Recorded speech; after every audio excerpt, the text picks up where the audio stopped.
en keto omenda moromo mar neno ni waloso teko stima maromo kaachiel kod kongo apeini loso chenro mag wuoth manyalo kelo nyalo yuayo joket mwandu kendo tero piny Kenya e ong'ala manyime. Bende gima wacho maduong' en ni chenro gi dwaro omenda ma korgi chalo ka kor liech. Kata kamano okodhi thung'o jo Kenya kendo kod osuru. Ka iparo osuru e achiel kuom gigo mane omiyo rowere mag Gen Z ne obago ng'anya kaachiel kod jopiny ne okwedo chik mar omenda mar 2023.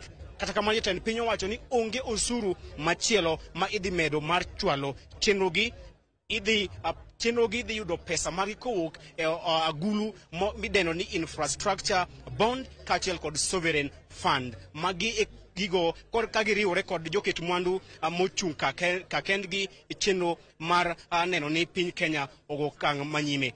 Kuom dakika achiel kende an kod jalup ogai maduong' bura mar ODM Senator ma Vihiga Godfrey Ososi onyisowa ni to ento okaw ang'o e twak makawuono. Naibu kiongozi wa chama cha ODM, tumesikia hotuba ya rais. Nini haswa kwenye hiyo hotuba imeweza kugusa, na pia unaweza tuelezea tu wewe umepokea hiyo hotuba kwa njia ipi? Kwanza hotuba ya rais ilikuwa na mambo mengi ambayo serikali inatarajia kufanya hapo mbeleni. Mipango ama projects ambazo zitachukua muda na pia zitahitaji hela mingi ambazo inafaa iwekwe kwa bajeti. Lakini matarajio yetu ilikuwa kwamba rais pia aongee miradi ambayo inaweza fanyika maybe kwa miezi 6, chini ya mwaka moja, miaka 2. Sababu unajua muda haiko. Tunaenda kwa uchaguzi Agosti 2027. Hiyo project kubwa kama kujenga reli kwenda kutoka Naivasha mpaka Malaba ni kitu ambayo itachukua zaidi ya miaka 2. Na vile vile hakuguzia swala muhimu sana. Swala muhimu kwamba zile point 10 ambazo aliweka mkataba na Raila Amolo Odinga ambazo zinahusu wa Kenya. Kwa mfano mambo ya abduction, mambo ya extrajudicial killings, mambo ya NADCO report, mambo ya fight against corruption, mambo ya devolution, mambo ya historic injustice, mambo ya youth employment. Hiyo yote masuala 10 hakutaja chochote. Na sisi kama ODM mnajua tumekuwa tukiuliza kwamba huo mkataba lazima utekelezwe. Na huo mkataba kulingana na vile walifanya na Mheshimiwa Raila, timeline yake ni mwezi wa 3 mwaka ujao. Kwa hivyo bado tuko na miezi 4 peke yake. Na hiyo yote rais hakutaja chochote.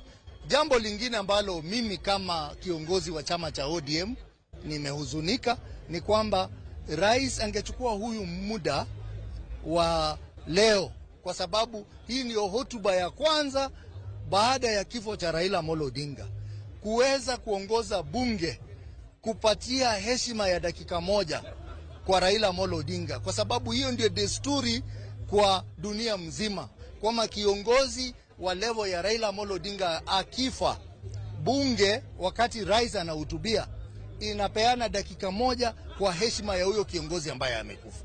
Rais hakufanya hivyo. Na pia kwa ile speech yake tulikuwa tunatarajia kwamba angeeleza kwa undani ile mchango wa Raila Amolo Odinga kwa demokrasia ya nchi hii. Tunaona ni kama rais amesahau sasa mambo ya Raila Amolo Odinga, mambo ya 10 point agenda, mambo ya hata kupatia Raila ile heshima ambayo anahitajika kupatiwa ndani ya bunge hakumpatia. Kwa hivyo mimi kuangalia ile speech yote ya rais, naona ilikuwa na mambo ya promises, ile miradi ambayo atafanya miaka 5 ijayo. Kwa sababu ukiangalia bajeti ya Kenya saa hizi haina hiyo allocation ya kufanya hiyo miradi. Hata bajeti ya mwaka ujao ameongea mambo ya trillion mingi. Inahitaji pesa. Hiyo pesa itatoka wapi? Je, uliza ushuru zaidi ama atafanya namna gani? Hilo jambo hakuweza kufafanua, na mimi kama kiongozi wa ODM mimi naonelea kwamba hiyo hotuba ya rais ilienda kinyume na matarajio ya wengi ambao tulikuwa tunafikiria kwamba ile hotuba ambayo rais ataweka baada ya kifo cha Raila Amolo Odinga itakuwa inaonyesha Wakenya mbele baada ya kifo cha Raila Amolo Odinga. Kwa hivyo tukiongea mambo ya broad base mahali tuko, lazima kila wakati tuweze kuhakikisha kwamba ile 10 point agenda ambayo Raila aliziweka mkataba na Ruto lazima itekelezwe, na hiyo jambo halikujitokeza kwa hotuba ya rais William Ruto. Kutujitokeza kwa hiyo mambo au masuala 10 ambao waliweza kutilia kidole, je, inawapatia wasiwasi kuhusu utekelezaji wake ama ni jambo tu la kawaida? Inatupa wasiwasi kwa sababu sijaisikia rais akiongelea hiyo mambo ya 10 points agenda tangu kifo cha Raila.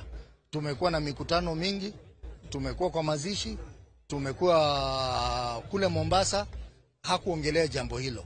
Na sasa tuna ile kamati ambayo ilichaguliwa ambayo inaongozwa na Senator Zani. Tuna malalamishi kwamba hata pesa ya